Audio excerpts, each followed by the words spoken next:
I'm hopeful today in a way that I have not been before. It's taken almost 33 years to get to this point. I know you mentioned the fear topic. Have you seen any of that with Dr. Towns? You pretend that you're at a family reunion that you hadn't been to in a long time and just rehash the same stories because that's how it works. You want to be able to have that person you've known your whole life sit in front of you till the very end. It's two separate deaths, the death of the mind and the death of the body. I say, only you can prevent bells in my ears. Sure did. Exactly right. To go get some ice cream. Yeah. And it's so exciting to be a part of. Amazing. It really is. Yeah, it's one of the biggest things I think we've learned. Thank you. I'm glad to be here.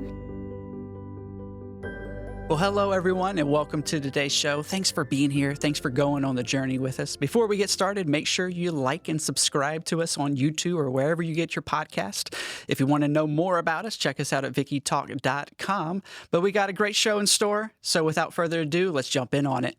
You know the drill. Grab your favorite cup of coffee and pull up a seat and join us right here on Around the Table with Vickie. I'm your co-host, Chris Runk, and to my left, as always, is your host. This is her table. Ladies and gentlemen, Vickie Runk. Hi, friends. It's good to be here today. Before we get started, I would like to add, I am seeing your comments coming into VickieTalk.com. I am seeing some of your comments that you're leaving on our reels. And one of the things I take away from last week's submissions for thoughts is that we've got a lot of seniors that are writing in, which I love that. I love that you love to listen to us, and I will write back to you and I will respond right here on this show. But one of the things that I took from last week is that we talked about loneliness a few weeks ago, and we talked about how that the seniors themselves didn't like to ask for help, and that really resonated to a lot of you.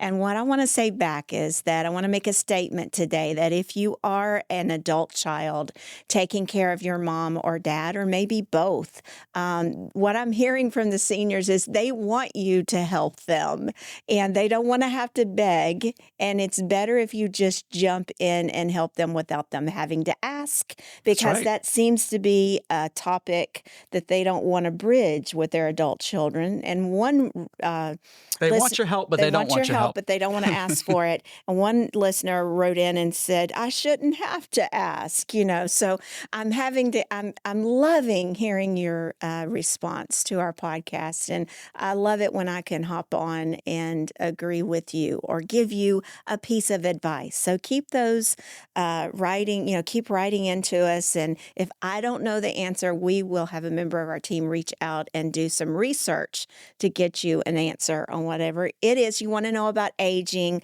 please. And if there's a topic you want us to talk about, I'm always happy to put my team on research and we'll bring it straight to you. But today we are continuing on with David Benoit, who is the best friend of Dr. Elmer Towns, one of the founders of Liberty University back in 1971. He was alongside of Dr. Jerry Falwell, who went to be with Jesus back probably, has it been almost 20 years now? No, not with Dr. Falwell. Dr. Falwell, oh, you mean me coming here? No, Dr. Falwell, how long ago has it been since It's only been about 10 years, Okay. 10, 12 years. 2007, I think, is That's when right. he left us. So, but anyway, he was right beside Dr. Falwell's side and helped develop Liberty University into what it is today theologically, has written over 200 books, and now lives with us at Pearls of Life, our memory support facility right here in Lynchburg, Virginia. We're honored again to walk alongside you, his best friend, his daughter Polly, and his entire family. And as we continue on from last week's show, one of the things that we wanted to bring up first was David. He still teaches a Sunday school class, 93 years old and living in a memory support facility. So I want to paint this picture for our listeners that just because you go to a memory support facility does not mean you cannot continue that other part of your life, but you have to have committed friends and committed families in order to make all of that work. But what I find is so beautiful is Dr. Towns accepts it. He doesn't try to to push it aside. He lives in the world that, we all create for him there at Pearls, and then he's always happy to go with you, but you said he always wants to get back as well, which makes for a really good adjustment. I'm happy to hear that. Tell us about how he prepares for the Sunday school class and what you see whenever he delivers his message. Well, it's quite interesting because with Dr. Towns, he basically reads the notes off of the PowerPoint. Okay. So at Liberty, they'll print out his notes, and then they'll have a PowerPoint. So he can't memorize it. I mean, you can't ask him. I mean, if you ask him, "Did you have breakfast with me this morning?" I don't remember that. Yeah. How's he going to remember that he studied his notes? But I think it's very bold of him. Yes. And I mean, I've been a public speaker for years. I mean, I've traveled the entire United States. I've spoken in every state in the union, including Alaska and Hawaii. Wow. And done a lot overseas and stuff like that. And my greatest fear, and I've had nightmares about this, of getting up and not knowing what to say. Mm-hmm. If you're both, you know. And I mean, you prepare and get everything, and he can't do that. He struggles with it more than I do, Yeah, but she's and I'm great. older than he is. I'm not. If I could just get the intro of the show right, I'm good from there, It's just like, whew. But it's interesting that he has the courage Yes. to do that. Now, he did get me in trouble one time. He called me up. He says, "David, I know you're doing a series, so I want you to go ahead and speak and just go ahead and take the next month or two." Oh, my. Well, what I did was I started getting people like Dr. Costin and everything. But when he got in the room, he thought, I got to speak. And so he had forgot that he told me that. And it almost looked like I was trying to push him out. And I'm Oh, going, my I am not goodness. pushing him out. So the other day he called me up. He goes, "I think you're doing a good job. I think you need to go." I'm not falling for that again, Jack. You're going to get up. If you're in that room, you're going to speak. That's how it works. Yeah. But it again, you're absolutely right. When it comes down to allowing people to do things, I mean, if they love to do flowers and stuff like that, bring them home. Let them work with the flowers a little bit or do things that they are commonly used to doing. I like to take him out to different places because I know a lot of people would like to see him. Yes. And it's inevitable anytime I take him out that someone says, "Hi, Dr. Towns," or someone will even buy breakfast, for him and stuff like that. And they always come and say, "You were my favorite professor. You were my favorite He professor." was your professor, Kristen. Absolutely. Yeah, Yeah. and Caitlin's, yeah. The sad thing about it is these people now don't know who he is. Yes. I remember I called. I wanted him to pray at the last basketball game. I mean, it was going to be a packed out house and everything else. And I called the people there to try to schedule. He said, and the guy that was there said, "Well, Mr. Benoit, we just don't do that. We schedule way ahead of time." And I'm saying, this man is the co-founder of Liberty University. If he walks out on that cart, and he stands there and prays, people are going to stand and give him an ovation and stuff. And what did he do? He brought the same guy that had prayed the week before to pray again. Yeah. So I'm they saying just didn't know who he was. They just don't Yeah. know what he did for this university. That's right. I mean, he gave up a lot. There were many times in the very beginning that they weren't even getting paid. Yeah. I mean, there were a lot of times they didn't get a paycheck, and yet he stayed through that. He and was so stuff. faithful. Yeah. So faithful. So to me, Dr. Costin, Jerry, Jonathan, they're all so kind to him. I mean, I always bring him up to the boxes and let him say hello to him and stuff, and I'll take him in the back room before church. There's a green room that we'll sit and we'll watch some of the music and stuff because I know if he gets in there, it's going to be too long for him. Right. So about the time they're about ready to take the offering, I say, "Okay, Doc, we need to go see Polly. Polly's waiting for you." "She is?" "Yeah." "Okay." So we get out and we'll go in the auditorium. But again, he's very cognizant of what's going on in everything at the moment. Right. But 5 minutes later, it's gone. I'm kind of interested. You talk with so many great advice pieces on how to handle someone with Alzheimer's. Have you had any kind of training or because you're just dropping little bit of nuggets, and as in the industry, I'm sitting going, man, that's the perfect way to handle someone. Whether it's the short attention spans and how to go back on past memories and live in their world. Have you had any training, or you just this is what works for him? I heard you say your mother-in-law and father-in-law both had Alzheimer's. Yeah, but they were actually living away from us. They, we never lived with them when they had that. But it's just on the fly. For example, when I get him in the car, I want him to put on a seatbelt. Okay, so I don't tell him to put on a seatbelt. You know what I tell him? What's that? Doc, I hope you don't let that bell ring, because that bell's going to drive me crazy. I hear that bell. I don't know if it's my car's broken up, and he'll just reach over and start grabbing the seatbelt. And he'll start, and like this morning, he did it twice before the first bell, and I go, and when he does it, I say, only you can prevent bells in my ears. And he smiles, you know. It's not asking, and I'll say, because, you got to put that seatbelt on, because if I get in a wreck and you go through that windshield like a bug, Polly's going to be really upset with me. Right. So, that's right. So the way your approach is, the approach with it, he's not telling him to do it. Right. Put your seatbelt on. Right. It's for you. Yeah. Can you help me? Yes. Yeah, and which a lot of people amazing. A lot of people who are resistant, if you tell them, you know what I'm talking about. Oh, yes. Some people, if you tell them to put the seatbelt, they will not put the seatbelt on. They're just, but you go through it like that and go, man, I can't take the bells anymore. The bells are ringing. Oh, and I'll hear click. I say, thank you, Doc. Only you can prevent. So, but I have a good time. Just being able to play with him a little bit. He'll say, you taking me back home? I said, I got to take you back home, Doc, because if I don't, they're going to get me for gramp napping. Gramp napping. Yeah. I said, kind of like kidnapping, except gramp. And I'm not going to prison this time. You want me to go to prison? The other day he goes, I said, I'm not going to prison for that. So, do you find that his willingness to sit and share the gospel has diminished, or has it increased? He's become very quiet. There was a time with Dr. Towns, you could not get a word in edgewise. I mean, if you sat at a table and say we were talking about right here and say, I went to Dallas, the first thing is, I went to Dallas Theological Seminary, and I mean, he'll go through 15 minutes of stuff. Now he doesn't do that. I mean, he's very quiet. And like when I take him to Hibachi Grill, okay, I like to take him there because you get it. You can serve yourself. So I'll tell him, now I want you to go over here and start fixing your salad, and I'll go over here. And he'll say, I don't like shrimp, but I know he likes shrimp. So I'll go get them to do some hibachi shrimp, and he'll put it on top of his salad and stuff.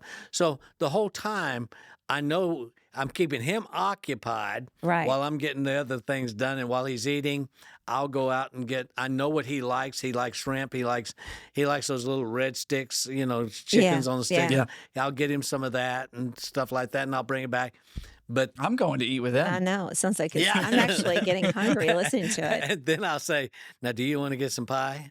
Yeah. Yeah. And he always knows he likes that, right? Now, I will tell you this, that at the end of every meal at Hibachi Grill, I always take a napkin and I go get him 3 cookies, and I put them in the napkins, and he looks around and sticks it. I love that.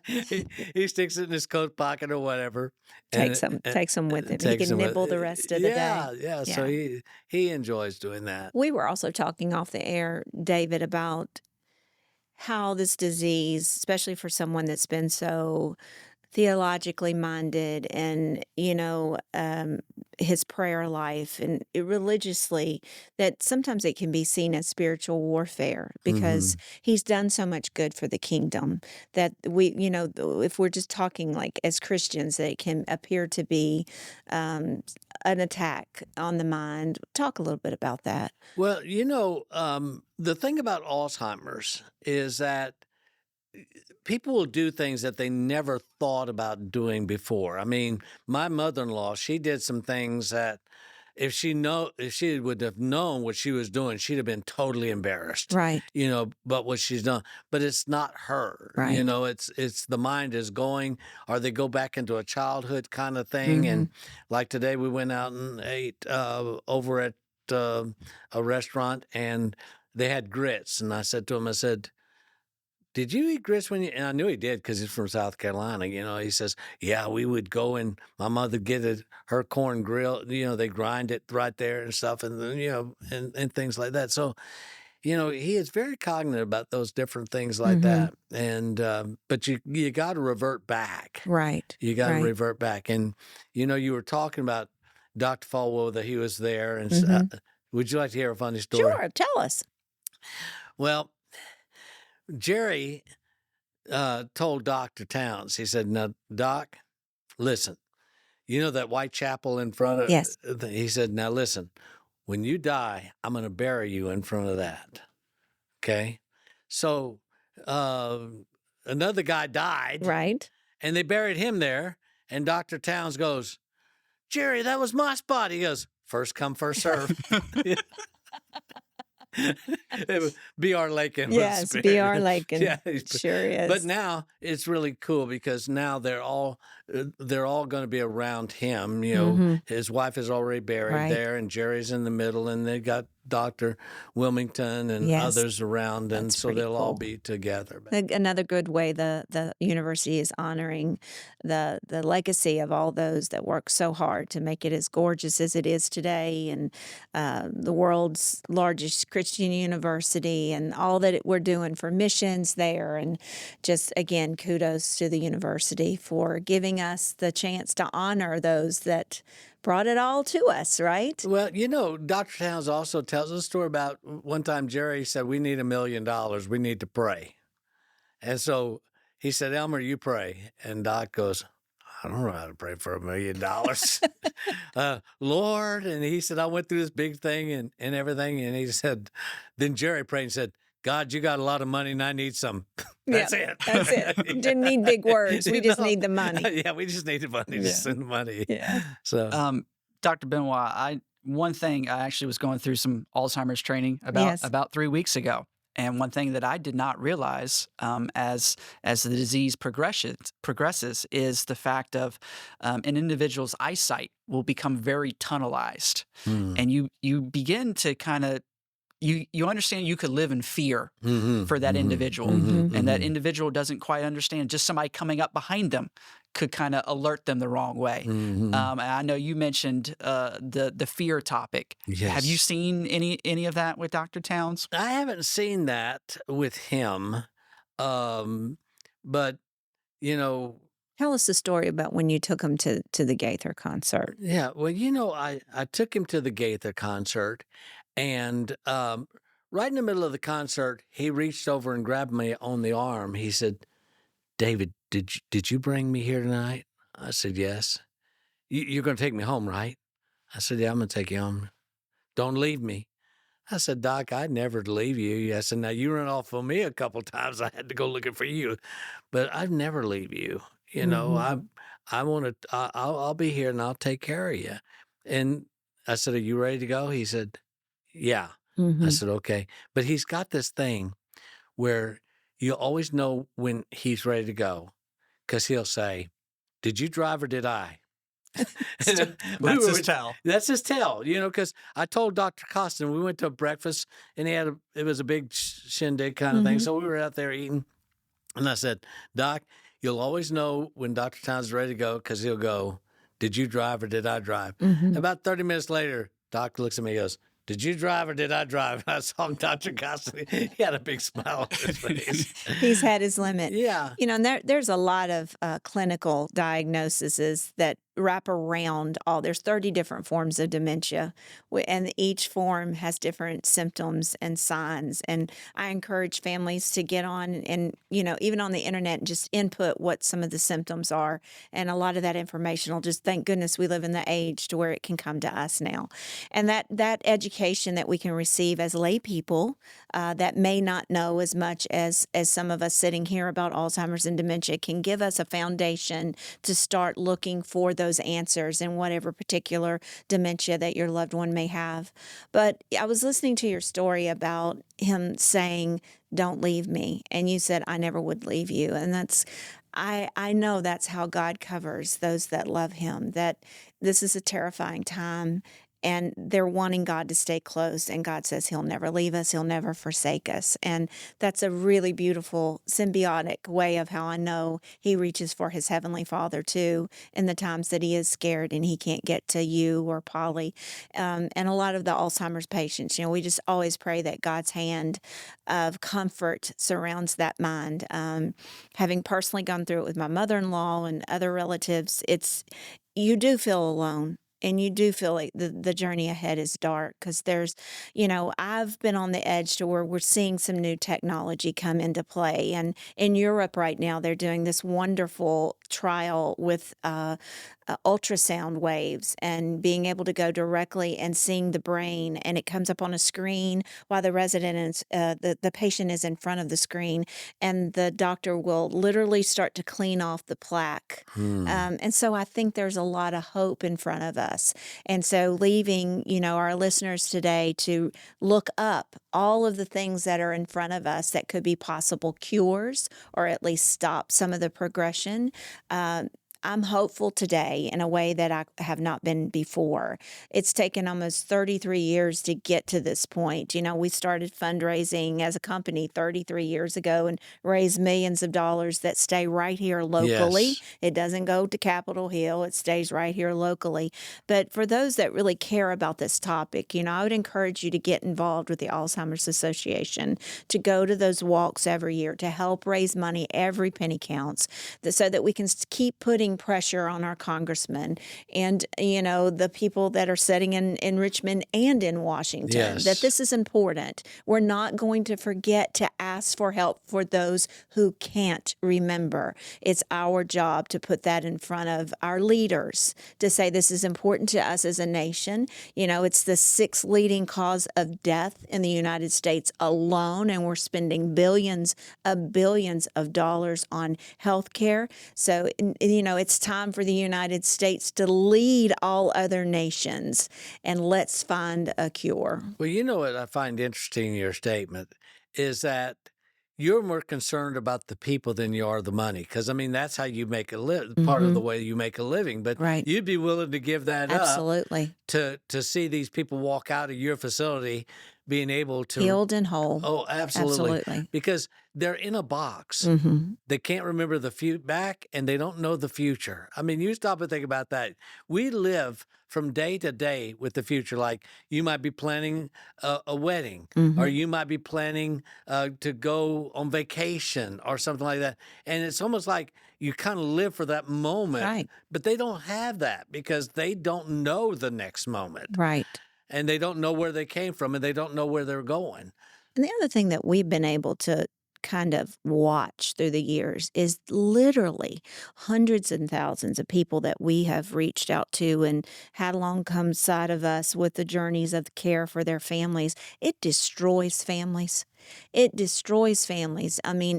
You lose them twice to death, not once to where you just got a cardiac heart attack and, we're going to go to a funeral and bury them. That's hard enough. But you lose the time that you have with them every day. Can't remember this, can't remember that. By the time you leave them, you're exhausted emotionally because you want your mom back. You want your dad back. You want to be able to have that person you've known your whole life sit in front of you till the very end. It's 2 separate deaths, the death of the mind and the death of the body.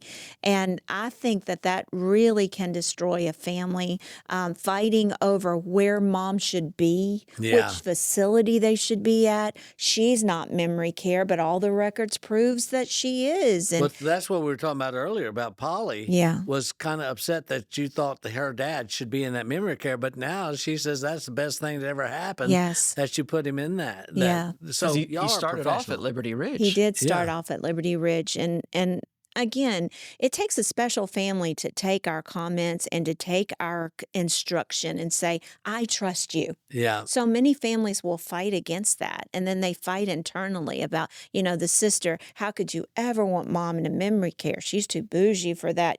Well, the other sister, I care about her safety. I Mm-hmm. care about her hygiene. I care about whether she's getting nutrition every day. But mom Yeah. won't be able to go to her bridge game. We've got all Well, of take her that. to the bridge That's game. right. That's right. Yeah, take her out. Yeah. That again, that's some of the responsibility of the Family. child and the family. Yeah. To do that. I said on the show a couple times ago that if you decide to leave them at home, I'm all for that. There's great caregiving that Yeah. can be given at home. That's where I would prefer people start before they get to me, because by the time they get to me, they're appreciative of the fact that they're not having to fill all 3 shifts all the time with Yeah. people coming in.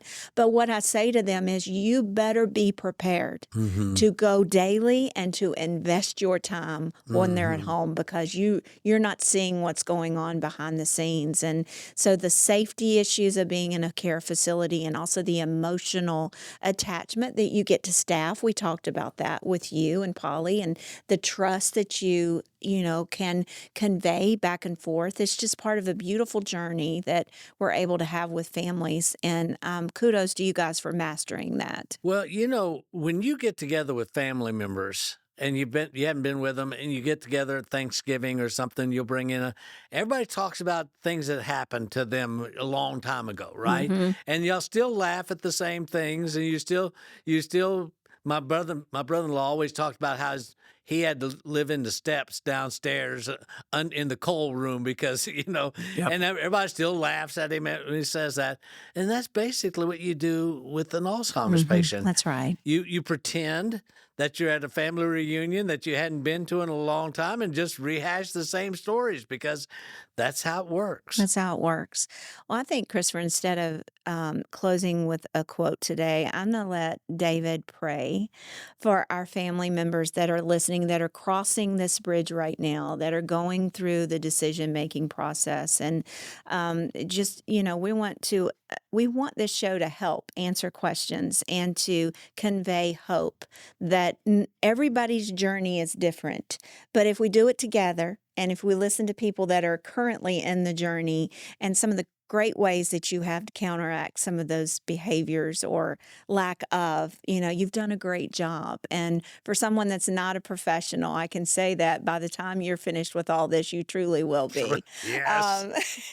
And again, thank you for being the hands and feet of Jesus. We do that. I have one follow-up question, David. And in a world that we're constantly living on our phones, right? And the human connection. Your story with Dr. Towns really resonates with me.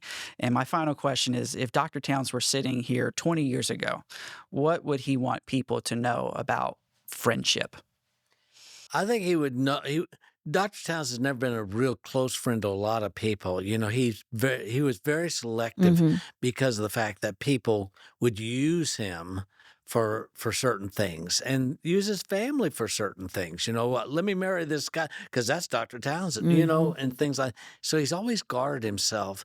But I think what he would say was just protect yourself and make sure that the relationship really is a relationship. It's not something that somebody's trying to get out of you. Sure. Sure. All right. Close us in prayer, Dr. Benoit. Heavenly Father, thank you so much for Vickie, and thank you for Chris and the family. And what they've done for Lynchburg is unbelievable, making something that's so hard on people so easy, and a place where there is security, a place where they can protect loved ones. And Lord, I pray that you just continue to bless their ministry and do a great work. And Father, I pray for those who are listening right now. Some of them are going through it and they don't know how they're going to make it. Well, Lord, comfort them in that hour. Let them know that one day we'll have a full mind when we get to heaven. Thank you for all that you do for us. For we pray in Christ's name. Amen. Amen. Well, until next time, we're all right here around the table. We can't wait to talk to you again soon. Remember to just to write into us at VickieTalk.com. What's some other places they can catch some of the podcasts? Yeah, on YouTube or wherever you get your podcasts, Apple or Spotify, Amazon. But if you leave us a comment, which, as she said earlier in the show, she really does read them all. I love it. We enjoy seeing them. And if you leave us a comment, it actually helps get our information out even more. So we would greatly appreciate that. And tell us where we are on numbers this week so people can help us keep going. Oh, yeah, that's been fun to watch, and we appreciate everybody subscribing. But I think at this very moment, we are just about 200 subscribers away from 17,000 subscribers on that's YouTube. Great. Yay. It's not that easy. No, it's not. No, it's a lot of work. I knew a national radio program that I used to do, Southwest Radio Church, and they were on 50 stations, and they were excited when they got 1,000. Yeah, we're so excited. So help us get over that line. So any local 200, listeners, there you go. Go to YouTube, Around the Table with Vickie, Hey, subscribe. This just shows that, savvy senior power is on the rise, and I love it. Let's not give up. Let's keep going. Until next time, folks, I'm Vickie, and we are right here around the table.